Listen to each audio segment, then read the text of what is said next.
Welcome to the Near Memo, a weekly conversation about search, social, and commerce. What happened, why it matters, and the implications for local. Hey everybody, here we are, Greg, Mike, and David for episode 120 of the Near Memo, where we look at the world through a local lens, search, social, and commerce, and other things that spontaneously pop into our heads at the time. And today You'll we're never know which rabbit hole will go down, but stay tuned. That's what makes it exciting and interesting, dynamic. So today we're going to be talking about trying to estimate Apple Maps market share, Cyrus Shepard's experience as a quality rater and what that taught him about quality rater as opposed to quality rater and what that taught him about SEO. And then I'm going to be talking about a small poll that I did on Twitter asking people about whether or not they're using Google SGE more today or less today versus when they first got access. So, Mike, give us your first in the nation take on Apple Maps market share. I mean, I don't think people have speculated about how many people are using Apple Maps in the aggregate, but nobody's made an estimate of market share. So if Apple Maps market share of total iPhones in the United States, I estimate to be at 37.36%. So it's just so it sounds accurate. That's not, to be clear, that's not the iPhone market share. That's your estimate of Apple Maps usage market share. That's the estimate of Apple Maps usage on iPhones is 37%. And I came to that by looking at a large collection of locations and determining total driving directions from Google, my Google business profile, how many Google said were done on the desktop. I threw in a Kentucky windage for Waze usage. I looked at how many driving directions were done on Apple, figured out the iPhone market share, and that came up to 37% of U.S. users are using of U.S. iPhone users are using, 37% are using Apple Maps, which isn't as high as I would have thought it was.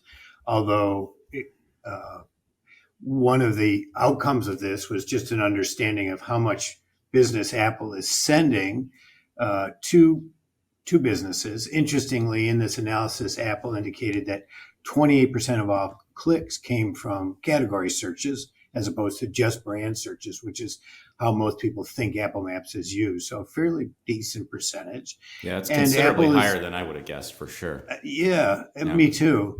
And in there, but this is that being said, it was, storage. A lot of this was in storage. So that's a sort of one that would lend itself to. Storage is a business category. Storage is a business category. The other was that I looked at was spa, hospitality, both of which are going to be high.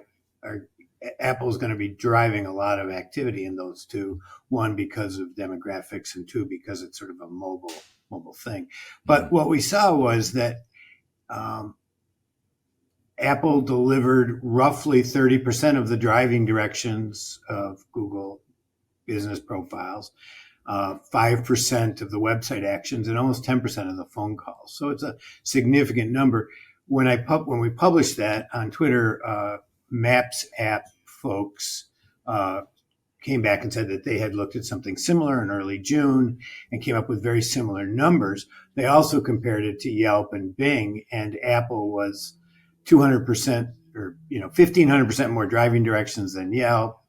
Who knows how many more than Bing? 400% more phone calls than Yelp, and 170% more website visits than Yelp, and infinitely more than Bing. So, as we speculated a year ago, Apple has moved into effectively, albeit a distant second place. They moved into second place, although it's. And one indication, I don't have this over a long haul, but it does look like Apple usage is increasing last 3 or 4 months. Some of that could be pandemic related. We don't know, but it does look like these numbers will be going up. Well, a lot of people have neglected Apple because of the absence of data that validates some of the things that you're saying.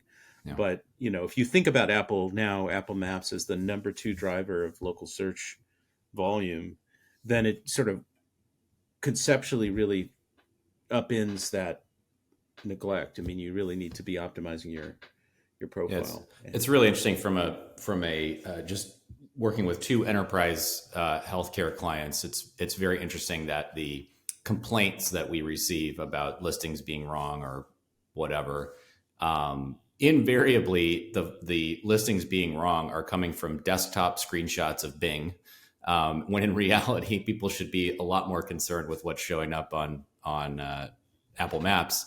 And it's just a function of like, I think this is true for pretty much everyone, is that like as a marketer, we're sort of at our desks, 12 hours a day or whatever it is. And this is our sort of default mindset, when the reality is, we should be doing 60% of all of our SERP testing, and everything else should be in a phone. So, I mean, it's amazing that, the iPhone came out in 2007, I want to say. Yes, 2007. I mean, so how many years ago is that? 16, yeah. 16 years ago. And we're still sort of having this conversation about and there's more mobile search traffic and so on and so forth. And we're still sort of saying, there's this desktop bias that exists. Yeah. And the desktop bias towards, a search engine that's a distant, probably fourth place in local, even behind Yelp. You're talking about Bing now, yeah. Yeah, the numbers that in terms of driving directions, phone calls, and website visits that the map apps folks showed, Bing was just off the charts, immeasurably low, or measurably low, just incredibly low. Which is a function of, I think, the marketing that has been done by Microsoft and just the mind share that they have versus Apple in sort of the search world. Because Apple is still not thought of as a search engine. Even Apple Maps, people don't really think about it as a search engine. So, Mike, your data shows then that Google Maps has roughly a 60% market share on iPhone. Is that right? Your synopsis? Yeah. I mean, if you count, it would be Waze, 63, right?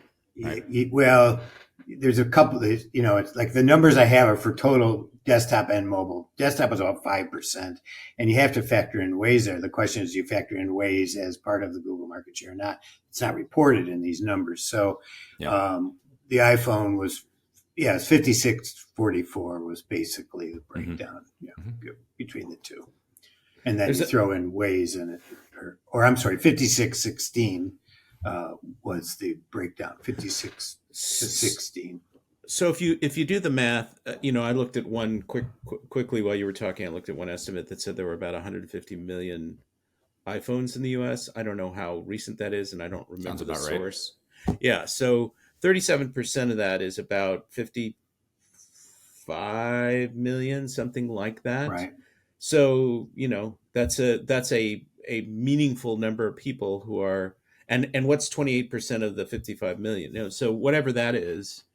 There's a meaningful chunk of people doing category searches, no name in mind search on Apple Maps. And it's an opportunity that if people are not optimized, they may be missing out on.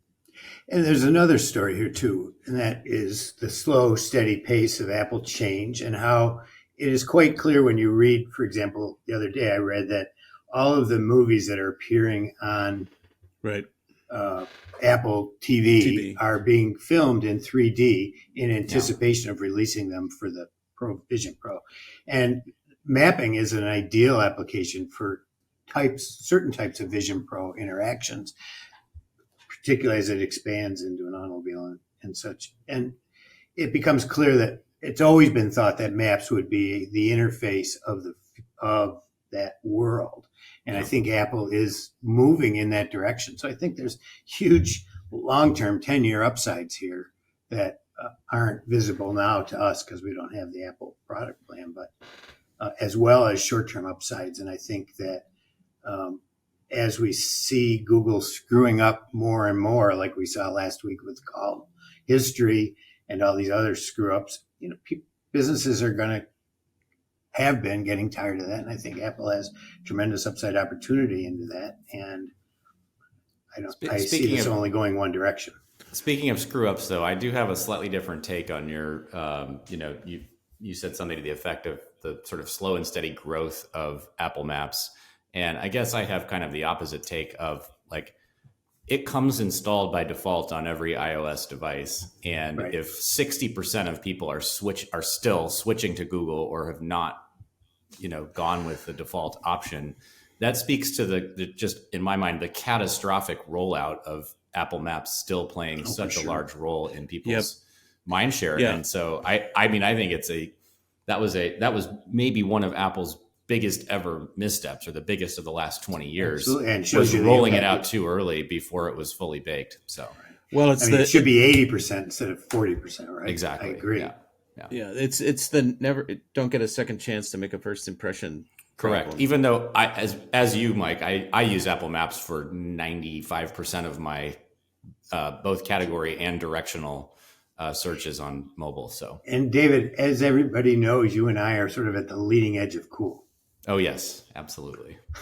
As evidenced by my very conservative golf shirt and your black V-neck t-shirt. Well, the V-neck is edgy. The V-neck is edgy. All right, so David, maybe in the context of Mike, yeah, it could be perceived as such. You made my day, Greg. You just called me edgy. Yeah.